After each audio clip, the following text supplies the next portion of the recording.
अस्सलामुअलैकुम और वेलकम है आपका आज की वीडियो में। आज जो है वो हम 10th क्लास की केमिस्ट्री का सेकंड लेक्चर लेंगे, जो कि बहुत इंपॉर्टेंट टॉपिक है।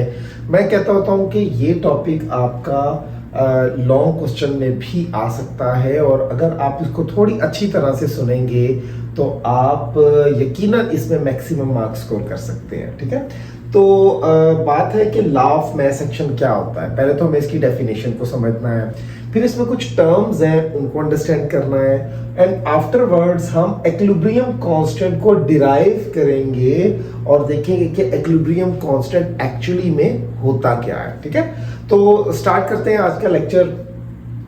जब आप बात करते हैं लॉ ऑफ मैस एक्शन की, तो लॉ ऑफ मैस एक्शन की थोड़ी सी हिस्ट्री है, आप डेफिनेटली उसको स्टडी कर सकते हैं, that's not a big problem. लेकिन मैं थोड़े से टाइम में आपको मेन और बेसिक कॉन्सेप्ट जो है वो देना चाहता हूं, तो इसलिए हम उस चीज को आपके लिए रखते हैं और यहाँ पर जस्ट हम इसकी डेफिनेशन और डेरिवेशन पे जाते हैं। जहां तक बात है लॉ ऑफ मैस एक्शन की, तो लॉ ऑफ मैस एक्शन ये कहता है कि किसी भी केमिकल रिएक्शन का जो रेट होता है, the rate at which substance reacts is directly proportional to its active mass।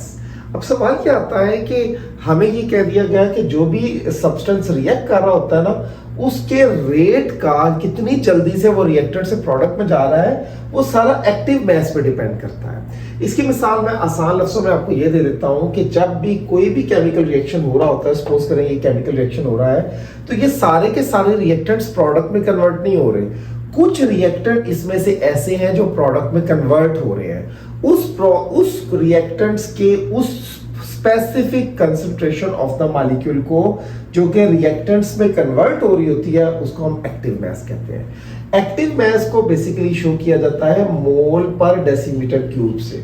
ठीक हो गया, और आसान लफ्जों में इसको एक स्क्वायर ब्रैकेट बना लिया जाता है, तो ये हमारे पास एक्टिव मैस आता था। यानी जहां पर भी आपने एक्टिव मैस शो करना होता है किसी भी रिएक्टेंट का या प्रोडक्ट का, तो आप सिंपली एक ब्रैकेट ड्रॉ कर लेते हैं, तो हमें अंदाजा हो जाता है कि ये बेसिकली हमारे पास एक्टिव मैस को इंडिकेट कर रहा है। या आप मोल पर डेसीमीटर क्यूब भी लिख सकते हैं। जब हम यूनिट पढ़ेंगे तो मैं आपको डिटेल में बताऊंगा कि मोल पर डेसीमीटर क्यूब क्यों लिखा गया है। अब इसी डेफिनेशन को थोड़ा सा मजीद इलेबोरेट किया जाता है, तो कहा जाता है कि rate of a chemical reaction जो होता है किसी भी केमिकल रिएक्शन का, वो डायरेक्टली प्रोपोर्शनल होता है to the active masses of reactants.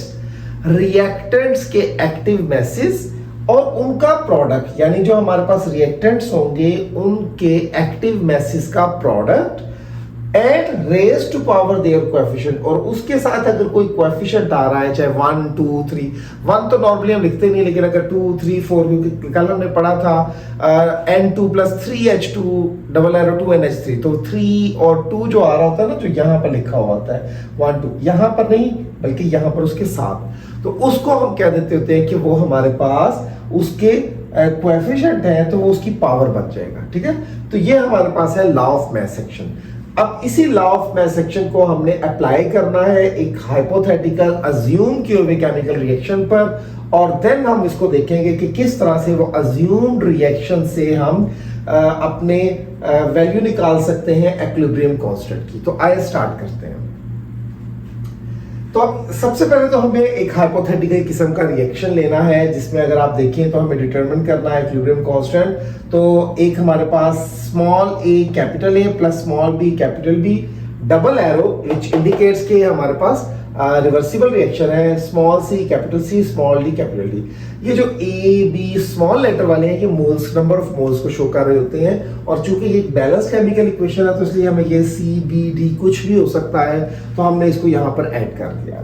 अब अकॉर्डिंग टू दिस के रेट डायरेक्टली प्रोपोर्शनल होता है, तो यहाँ पर दो रेट बन रहे हैं। एक हमारे पास ये फॉरवर्ड है, ठीक है, और एक हमारे पास ये रिवर्स है। जब आप फॉरवर्ड की बात करेंगे तो आपके जो रिएक्टेंट्स हैं वो ये हो जाएंगे, और जब आप रेट को रिवर्स कर रहे होंगे तो आपके रिएक्टेंट्स ये हो जाएंगे। ठीक है, ये याद रखना है कि ये रिएक्टेंट और प्रोडक्ट्स हैं फॉरवर्ड के लिए, लेकिन जब रिवर्स रिएक्शन है तो ये रिएक्टेंट्स हैं और ये प्रोडक्ट्स हैं। तो ये डिपेंड करता है कि आप रिएक्शन किस सिम्थ से करवा रहे हैं, किस सिम्थ के रिएक्शन को आप देख रहे हैं, फॉरवर्ड वाले रिएक्शन को या रिवर्स वाले रिएक्शन को।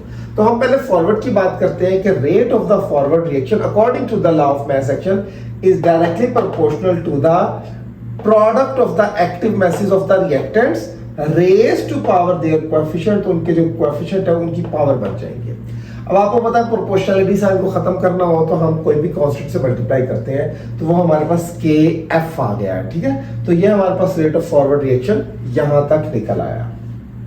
उसके बाद हम अब रेट ऑफ रिवर्स रिएक्शन की बात करेंगे। जब आप रेट ऑफ रिवर्स रिएक्शन की बात करेंगे तो वो डायरेक्टली प्रोपोर्शनल होगा reactant, product of the reactants. जब हमारे पास सी और डी रिएक्टेंट्स है और उनकी जो कोएफिशिएंट है वो रेज टू पावर हो गए हैं। अब यहाँ पर जो हमारे पास प्रोपोर्शनलिटी साइन को खत्म करेंगे तो के आर आ जाएगा।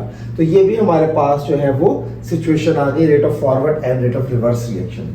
अब आपको याद होगा कल जब हमने एक्विलिब्रियम के पढ़ा था कि एट एक्विलिब्रियम या केमिकल इक्विलिब्रियम क्या होता है, तो मैंने आपको बताया था rate of the forward and reverse reaction should be equal to each other. तो हम एट एक्विलिब्रियम, हम यहाँ पे बात करेंगे कि एट एक्विलिब्रियम क्या होगा। जब आप एक्विलिब्रियम की बात करेंगे तो rate of the forward reaction should be equal to the rate of the reverse reaction. दोनों रिएक्शन के रेट बराबर है। अब दोनों रिएक्शन के रेट बराबर है तो उस केस में के एफ ए बी, हम उसकी पूरी वैल्यू जो हमने यहां से निकाली थी के बी की पूरी वैल्यू हम यहाँ पे लिखेंगे और इनको फिर हम कांस्टेंट्स को एक तरफ ले जाएंगे।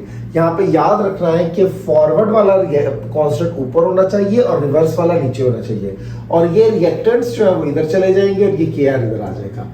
फिर उसके बाद हमारे पास जो ये वाली वैल्यू बनती है, जब दो कांस्टेंट्स आपस में मल्टीप्लाई हो या डिवाइड हो तो एक नया कांस्टेंट बनता है। जब constant of the forward reaction and constant of the reverse reaction आपस में डिवाइड हो रहे होते हैं तो वो बन जाता है Kc which is equal to equilibrium constant. इसको हम बोलते हैं कि ये हमारा एक्विलिब्रियम कांस्टेंट है। तो इस तरह से आप एक्विलिब्रियम कांस्टेंट जो है उसको डिराइव कर सकते हैं।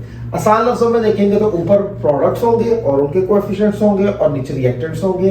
अब केसी जो है वो इतना ज्यादा डिपेंड करता है टेम्परेचर पर कि अगर आप टेम्परेचर की वैल्यू चेंज करेंगे तो डेफिनेटली यहाँ पर रेट फॉरवर्ड या रिवर्स में चेंज आएगा। तो केसी की वैल्यू बहुत ज्यादा डिटरमिन करती है टेम्परेचर पर। आप टेम्परेचर चेंज करेंगे केसी की वैल्यू चेंज होगी। तो हम जब भी केसी की वैल्यू बताते हैं तो साथ में टेम्परेचर जरूर मेंशन करते हैं। सो ये हमारा आज का टॉपिक था, law of mass action equilibrium constant. उम्मीद आपको अच्छी तरह से समझ आया होगा। इससे रिलेटेड कोई भी क्वेश्चन हो, कोई बात हो तो आप कमेंट सेक्शन में कर सकते हैं। और अपना बहुत सारा ख्याल रखिएगा। मिलते हैं नेक्स्ट वीडियो में। अल्लाह हाफिज।